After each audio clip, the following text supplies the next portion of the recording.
Hello my dear students and dear friends, welcome back once again in this video. तो आइए कल आपकी होने वाली एग्जाम की आंसर की है वो हम चेक कर लेते हैं और चेक करते हैं कि किस तरीके से कल आपके पेपर में प्रश्न आने जा रहे हैं, कौन कौन से प्रश्न होंगे, कैसे कैसे प्रश्न होंगे, सब कुछ हम ए टू जेड चेक करेंगे। इसलिए वीडियो को कंप्लीट देखिए और वीडियो को अपने दोस्तों के पास शेयर कीजिए ताकि आपके फ्रेंड्स हैं वो भी अपनी एग्जाम की तैयारी बेहतर ढंग से कर सके और उनको कल कोई भी प्रश्न उनका छूटे नहीं और कंप्लीट 100 में से 100% वो अपने पेपर को सॉल्व कर सके। ओके, तो शुरू करते हैं आज का ये पेपर। तो देखिए फर्स्ट पेपर है, फर्स्ट क्वेश्चन क्या है निम्न में से। तो ये प्रश्न है वो हूबहू इसी तरीके से आएगा, ठीक है। तो यहाँ पर शक करने की जरूरत नहीं है, सेम पैटर्न रहेगा, सेम तरीके से पेपर आएगा, ठीक है। तो यहाँ पर लेकिन इसको सोल्व करने से पहले मैं चाहूंगा कि आप यहाँ पर ये देख लें कि भाई किस यूनिट में से है, किस तरीके का पेपर प्रश्न है वो आने वाला है, वो आप चेक कर ले तो ज्यादा सही रहेगा। तो आपने मेरे हिसाब से चेक कर लिया होगा कि साइंस में है किस तरीके से सभी है वो होने वाले हैं। ये देखिए, तो सभी यूनिट्स में से है 6-6 प्रश्न के अंक आने वाले हैं, लेकिन आपको जो बड़े प्रश्न तैयार करने हैं, एक तो किसमें तैयार करना है बड़ा प्रश्न, एक तो यूनिट नंबर 11 में, यहाँ पर देखिए निबंधात्मक प्रश्न आएगा। और दूसरा है यूनिट नंबर 6 में जंतुओं के जनन में, यहाँ पर यूनिट नंबर 6 में से एक निबंधात्मक प्रश्न आएगा और एक यूनिट नंबर 3 में से एक निबंधात्मक प्रश्न आएगा। ये तीनों प्रश्न ये हैं वो ऑप्शनल आएंगे, मतलब इसमें अथवा का प्रश्न दे रखा होगा, उसमें से आपको करना होगा। यहाँ पर जो मेरा वीडियो है वो इंग्लिश और हिंदी मीडियम दोनों स्टूडेंट्स के लिए है। तो जो बच्चा इंग्लिश मीडियम का है उसके लिए भी इजीली ये पेपर है वो आपके लिए अवेलेबल करा रहा हूं मैं। I solve this paper in English and Hindi medium. Okay, तो यहाँ पर आपको उसी हिसाब से तैयारी करनी है, छोटे प्रश्नों की आप इसके अनुसार तैयारी कर सकते हैं। तो आपकी एग्जाम है उसमें है वस्तुनिष्ठ प्रश्न है वो 8 आने वाले हैं, अतिरिक्त लघुत्तरात्मक है वो 4 आने वाले हैं। तो निबंधात्मक प्रश्न है जो मैंने 3 आपको यूनिट बताई है, इन्हीं में से आएगा, इन्हीं को ढंग से तैयार कर लेना ताकि आपके पूरे में से पूरे मिल जाए और आप सभी को कर पाए, ठीक है। तो कौन से पार्ट में से कितने नंबर के मार्क्स आने वाले हैं वो आपके सामने, बिल्कुल आपकी आंखों के सामने है, आप बिल्कुल नोट करके बिल्कुल तैयारी कर लीजिए उस हिसाब से। ओके, तो शुरू करते हैं फर्स्ट क्वेश्चन। तो देखिए यहाँ पर है निम्न में से आधुनिक सिंचाई की विधि है, तो ड्रिप इरिगेशन, यहाँ पर ड्रिप सिस्टम है उसको कर देंगे। यहाँ पर drip irrigation is correct. Now यहाँ पर विशेष क्षेत्र में पाए जाने वाले पेड़ पौधे क्या कहलाते हैं, उनको है फ्लोरा, मतलब वनस्पति जात कहा जाता है। अनाज भंडारण करते समय कीटों को सुरक्षा के लिए किसका उपयोग किया जाता है, तो नीम की जो ड्राइड लीव्स होती है नीम की, उनका उपयोग किया जाता है। आगे है घरों में काम आने वाले सर्वाधिक उच्च श्रेणी का जो ईंधन होता है वो कौन सी होती है, एलपीजी होती है। नेक्स्ट है which petroleum production is used these days for surfacing of roads instead of coal tar. तो कोल टार के लिए क्या जगह किसका यूज किया जाता है, बिटुमेन का उपयोग किया जाता है। ओके, नेक्स्ट दे रखा है on which scale is the power of the earthquake expressed. तो देखिए भूकंप का नाप, भूकंप की है जो शक्ति है उसको किस तरीके से नापते हैं, तो रिएक्टर पैमाना है, रिएक्टर पैमाने पर हम नापते हैं। आगे देखिए क्या दे रखा है, how does image look formed by a plane mirror. Plane mirror के द्वारा जो हमारा समतल दर्पण होता है उससे कैसा प्रतिबिंब बनता है, तो उसे इरेक्ट मतलब सीधा प्रतिबिंब बनता है। लास्ट प्रश्न है 8वां, है ना। तो यहाँ दे रखा है नेत्र का कौन सा भाग है जिससे हमारी आंखों का कलर होता है, it mean which part of the I gives the distinctive colour, तो दिस इज द आइरिस, तो उसको परितारिका कहते हैं। तो इस प्रकार आपके 8 प्रश्न हैं, ये 8 प्रश्न है वो आपकी परीक्षा में आने वाले ऑब्जेक्टिव है। अब आते हैं हम अति लघुत्तरात्मक प्रश्न है, तो इस तरीके से हमारे अति लघुत्तरात्मक प्रश्न है। यहाँ पर हिंदी और इंग्लिश मीडियम के आंसर मैंने बिल्कुल सोल्व किए, तो दोनों ही बच्चों के लिए ये बिल्कुल इजिली यूजफुल है। तो देखिए फर्स्ट देखिए विषाणु सूक्ष्म जीवों से किस प्रकार भिन्न होते हैं समझाइए। तो how virus are different from micro organism explain, तो इस तरीके से आप यहाँ लिख देंगे। हिंदी हिंदी मीडियम वाले जो बच्चे हैं वो उनका आंसर है, यहाँ पर मैंने सबके तैयार कर रखे हैं। तो ये देखिए 9th वाला है। तो जो वायरस होते हैं वो निर्जीव कोशिकीय होते हैं और पुनरुत्पादन के लिए मेहमान कोशिका, मतलब दूसरी चीजों पर कोशिका की आवश्यकता होती है, जैसे सूक्ष्म जीव को अन्य कोशिका की जरूरत नहीं होती है।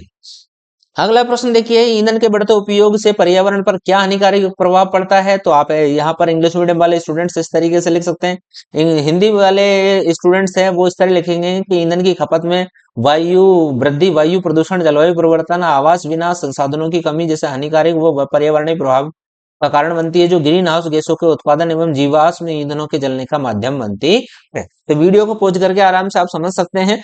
ठीक है, अगला प्रश्न देखिए क्या है, परखनली शिशु के जन्म की तकनीक क्या है? तो मेनली ये क्या है, इन विट्रो फर्टिलाइजेशन है। क्या है? इन विट्रो फर्टिलाइजेशन विधि। ओके, तो हिंदी मीडियम वाले बच्चे यहाँ लिखेंगे क्या है, ये इन विट्रो फर्टिलाइजेशन कहा जाता है टेस्ट ट्यूब बेबी के लिए, जहां अंडाणुओं और शुक्राणुओं को शरीर के बाहर प्रयोगशाला में निषेचित किया जाता है और उनसे एम्ब्रायो बन जाता है, एम्ब्रायो भ्रूण बन जाता है, उसको फिर यूटेरस में ट्रांसफर किया जाता है। ठीक है, आगे देखते हैं, चिकित्सा के क्षेत्र में अनेक समस्याओं का अनुसंधान एवं निदान के लिए किस प्रकार के ध्वनि के उपकरणों का उपयोग किया जाता है? तो this is basically ultrasound imaging system. क्या है ये? Ultrasound imaging system. Hindi medium वाले देखिए, अल्ट्रासाउंड इमेजिंग एक प्रकार के ध्वनि उपकरण है जिसका उपयोग चिकित्सा क्षेत्र में समस्याओं को जानने और ट्रैकिंग के लिए किया जाता है। शरीर के अंदर की जो तस्वीरें खींचने के लिए हाई फ्रिक्वेंसी जो वेव्स होती है, उनका ये साउंड वेव्स होती है, उनका यूज ये करते हैं। Okay, it uses high frequency sound waves to create picture of the inside of the body. Okay, आगे है बच्चों, ये आपको मिलाना था हेजा। हेजा मतलब यहाँ पर हेजा किससे होता है? ये एक बैक्टीरिया से होता है। ठीक है, हम यहाँ मिला देते हैं, हेजा बैक्टीरिया से होता है। एंटीबॉडीज, एंटीबायोटिक क्या होती है? स्ट्रेप्टोमाइसिन है, एंटीबायोटिक्स है, फंगी है, रस्ट ऑफ द व्हीट और पोलियो वायरस से होता है। इस प्रकार आपको ये मिला देना है। ऊपर आप हिंदी मीडियम वाले बच्चे हैं तो आप इस तरीके से मिला सकते हैं। ओके, कवक ये हो गया और ये हो गया। ठीक है, इंग्लिश मीडियम वाले बच्चे यहाँ पर आप आंसर देख सकते हैं, तीव्र दहन और सुते दहन में अंतर बताइए। और हिंदी मीडियम वाले स्टूडेंट्स है, बच्चे हैं, वो यहाँ देख सकते हैं तीव्र दहन और सुते दहन में क्या अंतर है। ओके, आगे देखते हैं थ्रेसिंग। यहाँ पर देखिए क्या दे रखा है, मिट्टी को उलटने पलटने की प्रक्रिया है, उसको जुताई कहते हैं, तो यहाँ हम जुताई लिख देंगे। अवांछित एवं बिना उगाए पौधों को हटाते हैं तो उन्हें क्या है, खरपतवार कहा जाता है। क्षतिग्रस्त बीज जल की सतह पर वह है, वही वो तैरने लगेंगे या तैरने लिखेंगे। और दानों के भूसे से अलग करने को थ्रेसिंग कहा जाता है, और थ्रेसिंग करने वाली मशीन को हम बोलते हैं, सब गाँव के बच्चे सब जानते हैं, थ्रेसर कहा जाता है। आगे देखिए आपका 16वां प्रश्न। तो 16वें प्रश्न का आंसर इंग्लिश मीडियम वाले बच्चों के लिए आपके सामने है, वीडियो को पूछ के हम देख सकते हैं। और यहाँ पर जो हिंदी मीडियम वाले बच्चों के लिए देखिए, तो यौनारंभ में शारीरिक परिवर्तन के लिए कौन सी ग्रंथि है? हाइपोथैलेमस की ग्रंथि है। तनाव संयोजन के लिए कॉर्टिसोल जो हार्मोन है वो उपयोगी है। और एड्स के लिए वायरस का पूरा नाम ह्यूमन इम्यूनोडेफिशिएंसी वायरस है। और गोइटर रोग किस ग्रंथि के कारण होता है? तो ये थायराइड ग्रंथि के कारण होता है। हिंदी मीडियम वाले बच्चों के लिए सभी आंसर देखिए, तो दो यहाँ पर हमारा जो प्रश्न है हाइपोथैलेमस, जी हृदय का मतलब है हाइपोथैलेमस, आप इसको छोड़िए, आप तो डायरेक्ट हाइपोथैलेमस लिखिए, है ना। हाइपोथैलेमस, हाइपोथैलेमस मस्तिष्क का एक हिस्सा यौवन के शुरुआत में होने वाले शारीरिक परिवर्तनों को नियंत्रित करता है। और तनाव को समायोजित करने में मदद करने वाला हार्मोन है वो कोर्टिसोल है। और ये तनाव हार्मोन एड्रिनल ग्रंथियों द्वारा उत्पादित होता है। तो एचआईवी का पूरा नाम हो जाएगा ह्यूमन इम्यूनो डेफिशिएंसी वायरस हो जाएगा। गाइटर जो मतलब बड़ी हुई थायराइड ग्रंथि है, गलगंड जिसको रोग कहा जाता है, वो किससे है? थायराइड ग्रंथि से संबंधित है। आगे प्रश्न देखिए आप, 17वां प्रश्न। तो द्रव और गैस बर्तनों की दीवार पर दाब नहीं बनाते हैं, गलत बात है ना, ये गलत है, बनाते हैं। आगे देखिए, बल का परिणाम दिशा दोनों होते हैं, बिल्कुल सही है। आवेशित वस्तु अनावेशित वस्तु को आकर्षित करती है, बिल्कुल सही है। बल किसी वस्तु को विराम अवस्था से गति में ला सकता है, बिल्कुल सही है। तो यहाँ पर फर्स्ट गलत है और सब सही है। आगे देखिए प्रश्न संख्या 18। तो यहाँ कह रहा है वनोन्मूलन के क्या कारण है, इससे तो क्या तात्पर्य, इसके दो कारण लिखिए। तो यहाँ पर है, it means cleaning of the forest for agriculture expansion and urbanisation. Hindi medium वाले बच्चे हैं वो लिख सकते हैं वनों की कटाई से तात्पर्य है अन्य भूमि उपयोगों के लिए वनों की सफाई से है। इसके दो प्रमुख कारण हैं, एक तो है कृषि विस्तार, खेतीबाड़ी के लिए जमीन साफ करना, और दूसरा है शहरीकरण, मतलब शहरों को बसाने के लिए। ओके, तो इस तरीके से ये लिख देंगे। अगला है बच्चों क्या है कि घर्षण हमारा शत्रु मित्र दोनों है, उसके उदाहरण बता देना है। तो आपके सामने है कि फ्रेंड एंड फो दोनों हैं, ये अपोजिंग मोशन होता है ना। तो ये कैसे है? जैसे वॉकिंग और राइटिंग में मदद करता है, लेकिन इससे क्या है, टियर एंड वियर है, कपड़े फट जाते हैं, हीट जनरेशन होती है और एफिशिएंसी डाउन होती है। हिंदी में मीडियम वाले बच्चे हैं वो किस तरीके से लिख सकते हैं, इस तरीके से, घर्षण जो गति का विरोधी बल है, एक साथी और दुश्मन दोनों है, चलने और लिखने में ये हेल्प करता है, किसमें, लिखने में और चलने में, जबकि ये इससे हमारी कार्य क्षमता में है वो कमी आ जाती है, आंसू आ जाती है, गर्मी होती है ना, और यदि हम रगड़ते हैं तो गर्मी के कारण हमारा पेंट वेंट टेन है वो सब फट जाता है ना। आगे देखते हैं दोलन, 5 सेकंड में 50 बार दोलन करता है, तो 1 सेकंड में 10 बार, तो इसकी आवृत्ति कितनी हो गई, पर सेकंड 10 दोलन, फ्रीक्वेंसी। ओके, आवर्त काल क्या हो गया, 0.1। ठीक है, तो इस तरीके से आप इसको कर देंगे। भूकंप के क्या क्या कारण हो सकते हैं, भूकंप से स्वयं के बचाव के लिए आप क्या क्या करेंगे, तो इंग्लिश मीडियम वाले बच्चे वीडियो को पॉज करके देख सकते हैं। तो भाई हम इससे लिए सबसे पहले क्या करेंगे, ये है कि भूकंप होता क्या है, कि भूकंप पृथ्वी की जो क्रस्ट होती है उसके भीतर 200 के साथ अचानक आंदोलनों के कारण होते हैं। मतलब क्या है कि हमारी पृथ्वी है उसके क्रस्ट में क्या है कि एनर्जी स्टोर हो जाती है, तो उसको रिलीज करने के लिए ये भूकंप आता है। ठीक है, तो भूकंप के दौरान हमें सुरक्षित रहने के लिए गिरो, ढक जाओ और पकड़ो वाली नीति अपनानी चाहिए। मतलब पहले बैठ जाएं और हम सिर को ढक ले पहले, और या फिर कोई मजबूत चीज हो आपके आसपास उसको पकड़ ले, उसके नीचे छिप जाए। ठीक है, और बाहर खुले में, और या फिर यदि बाहर जा सकते हैं तो बाहर खुले में आपको जाना है। अगला देखिए 22वां प्रश्न है। 22वां प्रश्न है आपके सामने इस तरीके से आएगा। यहाँ पर ये दे रखा है कि आपतन कोण और परावर्तन कोण एल और आर है, तो ये 40 है, तो ये कितना होगा। तो इस तरीके से आपको इसको कैलकुलेट करना है और नीचे करना है। ठीक है, अब निबंधात्मक प्रश्नों की जिनकी मैं बात कर रहा था, 3 प्रश्न, तो 3 प्रश्न नहीं बेसिकली 6 प्रश्न, 6 प्रश्न नहीं बेसिकली छोटे छोटे प्रश्नों से भी प्रश्न बनाए। तो इट मीन्स आपको ऐसा नहीं बड़े बड़े प्रश्न बनाए, छोटे प्रश्नों के ही बड़े बना दिए, इसलिए छोटे प्रश्न बिल्कुल बेहद तैयार करने हैं। लेकिन ये माइंडसेट में जरूर तैयार करना है कि उन 3 पार्टों से ही आने वाले हैं, है ना। तो देखिए प्रश्न संख्या 23 में पेट्रोलियम प्राकृतिक गैस के भंडार का नामांकन चित्र बनाना है। दूसरा है इसमें विकास के नाम पर वृक्षों की कटाई की जा रही, कथन की पुष्टि करनी है।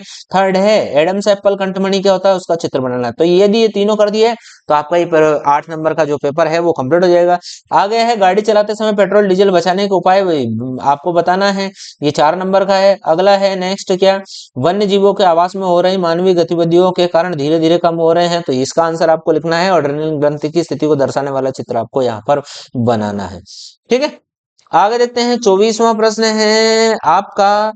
तो ये था हमारा कौन सा प्रश्न, ये था हमारा 22वां प्रश्न। 22वें के साथ में हमने 23वां भी पढ़ लिया।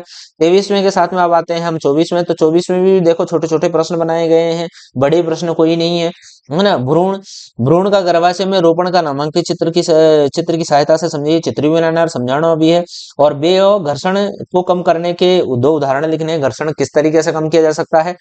आ गए हैं थर्ड प्रश्न है, दिए गए चित्र में 2 दर्पण परस्पर लंबवत रखे हैं, तो यहाँ पर 2 दर्पण परस्पर लंबवत रखे हैं।